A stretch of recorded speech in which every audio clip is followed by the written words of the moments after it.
देखो, mathematical formulation of second law of motion, जो भी अब तक आपने जो पढ़ा सेकेंड लॉ के बारे में, अब इसका एक मैथमेटिकल फॉर्मूला क्या है, कैसे ड्राइव करेंगे ये देखते हैं।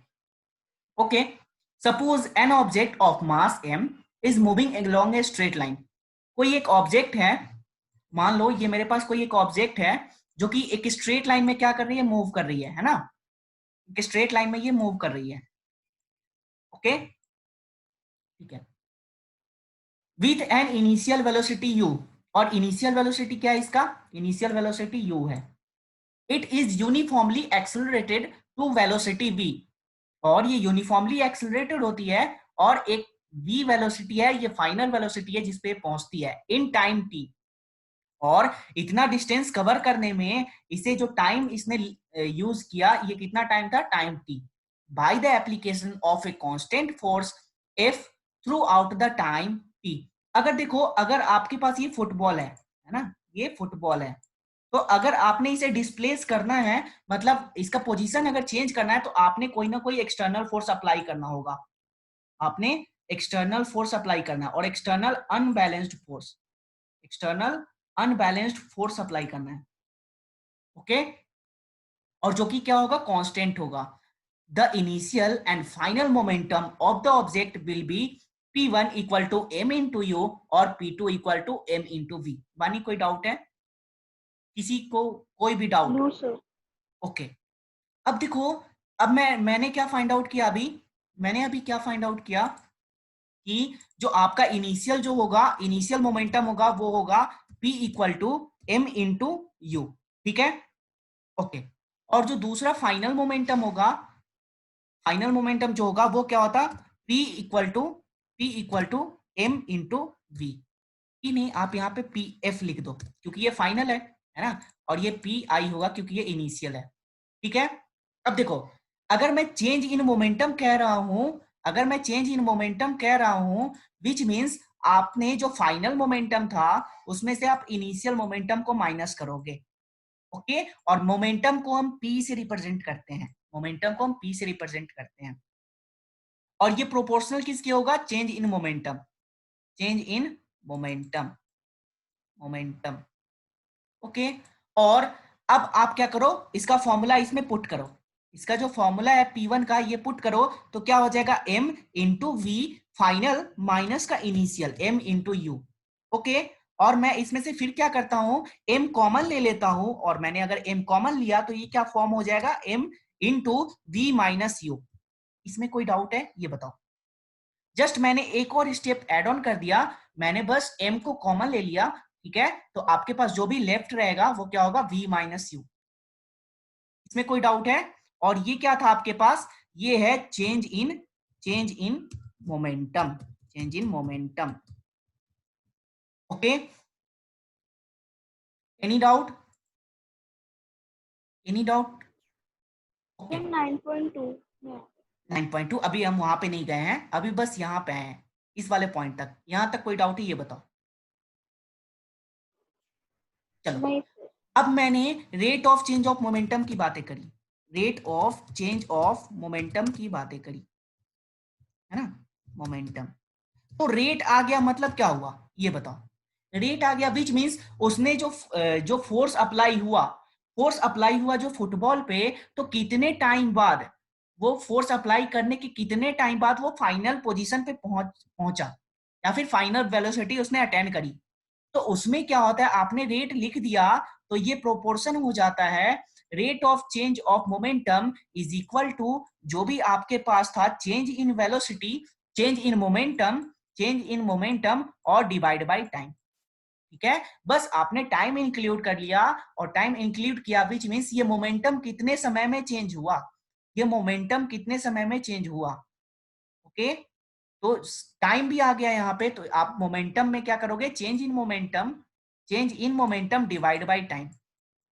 ओके, अब देखो, मोमेंटम में चेंज कैसे होगा, मोमेंटम में चेंज कैसे होगा, जब मैं कोई एक्सटर्नल अनबैलेंस्ड फोर्स अप्लाई करूंगा। अगर बैलेंस फोर्स है तो वो तो रेस्ट के कंडीशन में रहेगा, जीरो पे है ना।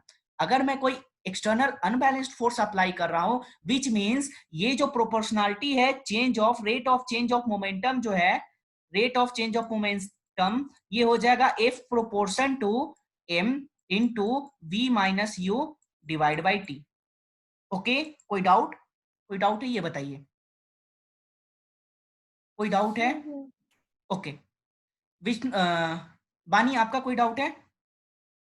No, और sir. मैंने क्या बताया कि जो प्रोपोर्शनलिटी का साइन रिप्लेस करने के लिए आपको किसी कांस्टेंट टर्म के साथ मल्टीप्लाई करना होता है। आपने किसी कांस्टेंट ये टर्म के साथ, डायरेक्टली प्रोपोर्शनल का साइन है ना? हाँ हाँ डायरेक्टली प्रोपोर्शनल। अगर ये इनवर्सली प्रोपोर्शनल होता तो ये कुछ ऐसा होता, F inversely proportional to 1/t, ऐसा कुछ होता है हैप्पी ना। हाउस में कोई एक चीज पूछनी थी। हाँ हाँ पूछो। आपने फोर्स में उसको मास को किलोमीटर लिखा हुआ है, किलोग्राम नहीं होना चाहिए कहाँ पे? फॉर्मूला में?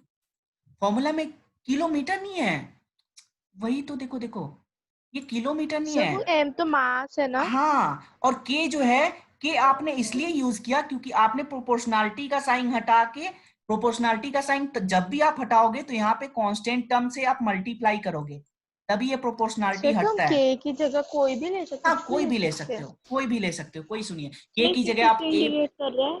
हाँ के किसे इंडिकेट कर रहा है? के इंडिकेट करता है कांस्टेंट टर्म को, कांस्टेंट टर्म को, कांस्टेंट टर्म को। और ये कांस्टेंट टर्म तब आता है जब आप प्रोपोर्शनलिटी साइन को रिप्लेस करते हो, और जैसे ही आपने प्रोपोर्शनलिटी साइन को रिप्लेस किया ये इक्वल टू में कन्वर्ट हो जाता है, ये इक्वल टू में कन्वर्ट आ जाता है, और जो ये मास है ये मास मास ही रह जाएगा, बस के से हमने मल्टीप्लाई कर दिया। और के क्या होता है, कितने टाइम्स आपने फोर्स को अप्लाई किया तो वो के का टर्म होता है, के का टर्म, कांस्टेंट टर्म। आप इसी के को 1 = 1 भी ले सकते हो, और जो फॉर्मूला ड्राइव करते हो उसमें यही होता है ना, F = ma। हम तो के की बातें नहीं करते हैं, विच मीन्स हम ये अज्यूम करके चलते हैं कि जो के का वैल्यू होगा ये =1 होगा, है ना। विष्णु अब कोई डाउट है? अगर सर, आप हमें rate of change of momentum find करना होगा, तो भी हमें के भी फाइंड करना होगा, हम कुछ भी ले सकते हैं के? नहीं, के का वैल्यू बाय डिफॉल्ट =1 होता है। अगर ये 0 होता और तो अगर 2 F या इक्वल 3 टू ले लिया तो? 0 होता। 2 और 3 ले लिया तो जस्ट ये मास और एक्सेलरेशन में मल्टीप्लाई हो जाएगा के का वैल्यू, दैट्स इट, और कुछ नहीं, है ना। सर, कुछ भी ले सकते हैं। हाँ, वो डिपेंड करता है कि प्रोपोर्शनलिटी फोर्स का कितना प्रोपोर्शन है, कितना प्रोपोर्शन आपने अप्लाई किया, उस पे वो डिपेंड करता है के का वैल्यू, उस पे वो के का वैल्यू डिपेंड करता है। ये जो कांस्टेंट टर्म है वो उस पे डिपेंड करता है, ठीक है। अब देखो, आपने अभी पढ़ा कि change in velocity, rate of change of sir, I didn't velocity क्या गेट होता है? एक्सेलरेशन। क्या? I didn't get that. Okay, क्या नहीं समझ में आया ये बताइए। ओके। के के क्या होता है? प्रोपोर्शनलिटी होता है, और ये कांस्टेंट टर्म होता है, कांस्टेंट टर्म, कांस्टेंट टर्म। और बेसिकली अभी ये समझो कि के को हम इसलिए हमने यूज किया क्योंकि आपने ये प्रोपोर्शन का साइन रिप्लेस करना था, प्रोपोर्शन का साइन रिप्लेस करना था, और इसके लिए एक फॉर्मूला ड्राइव करना था, फॉर्मूला ड्राइव करना था, है ना। ओके, अब समझ में आया। और फॉर्मूला तभी ड्राइव हो पाएगा जब यस। आप प्रोपोर्शन को हटाओगे, आप प्रोपोर्शन को हटाओगे। तो और मतलब मेन प्रोपोर्शन, तो हम वही फॉर्मूला लगा रहे हैं, बस के हाँ हमें हाँ लिखना है। हाँ हाँ, और जो आप जो मेन फॉर्मूला यूज करते हो ना फोर्स का, फोर्स का जो मेन फॉर्मूला यूज करते हो F = m × a, तो वहां पे जो k का वैल्यू होता है वो =1 होता है, वो k का वैल्यू सर, ए =1 क्या होता हुआ? है। a कौन सा टर्म क्या हुआ ये बताइए? तो ए वाला।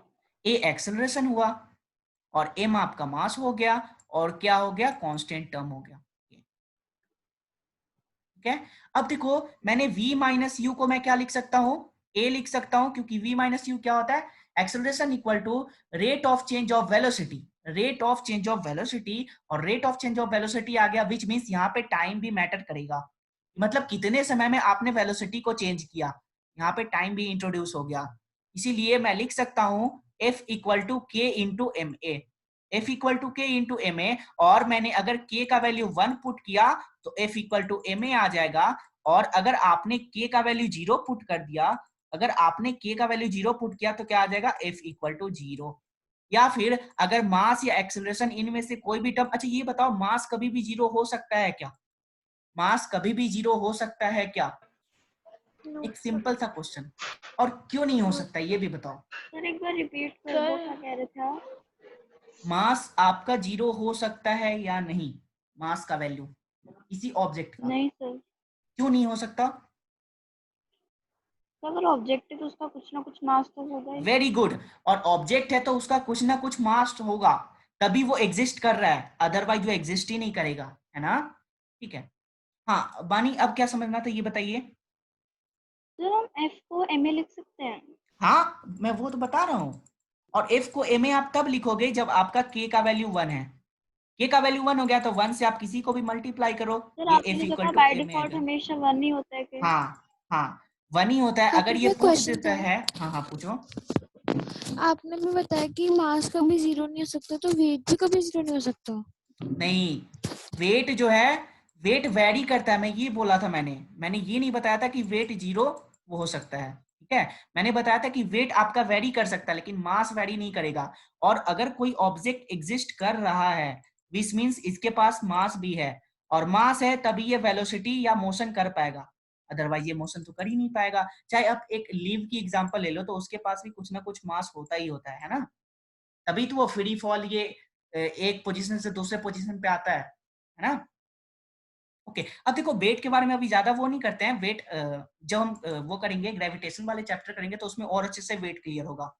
फिलहाल अभी मास का समझो। ओके, इसमें कोई डाउट है अभी तक? ये बताओ, इस इक्वेशन में, इंटायर सर। इक्वेशन में कोई डाउट? विष्णु आपका कोई डाउट है? नो सर, एक बात पूछनी थी। पूछिए। सर आपने कहा कि बाय